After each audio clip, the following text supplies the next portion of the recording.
കൂട്ടുകാരെ, ഞാനിന്ന് പറയാൻ പോകുന്നത് കാട്ടിലെ രാജാവായ സിംഹത്തിന്റെയും കുയിലിന്റെയും കഥയാണ്. ഒരു ദിവസം കാട്ടിലെ രാജാവായ സിംഹം ഭക്ഷണം കഴിച്ച് കിടന്നുറങ്ങുകയായിരുന്നു. അപ്പോഴാണ് അതുവഴി ഒരു കുഞ്ഞ് വന്നത്. അവർ സിംഹത്തിന്റെ വാലിലൂടെ ഊർന്നൊക്കെ തുടങ്ങി.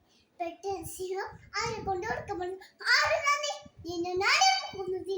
അത് കേട്ടതും കുഞ്ഞിനെ പേടിച്ചു പിടിച്ചുകൊണ്ട് പറഞ്ഞു, അല്ലയോ രാജാവേ, ഞാൻ അറിയാതെ കയറിപ്പോയി തന്നെ ഒരിക്കലും എങ്ങനെ ചെയ്യാം. എന്നാലും താങ്കൾക്കൊരു സഹായം ചെയ്യാം.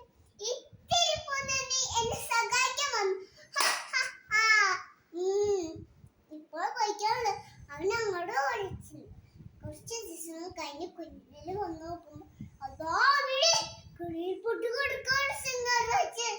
അവനങ്ങാടോ ഓടിച്ച് സിംഹരാജനെ കടിച്ചു മുറിച്ച് രാജാവിനെ രക്ഷിച്ചു. നീ എന്നെ സഹായിച്ചു.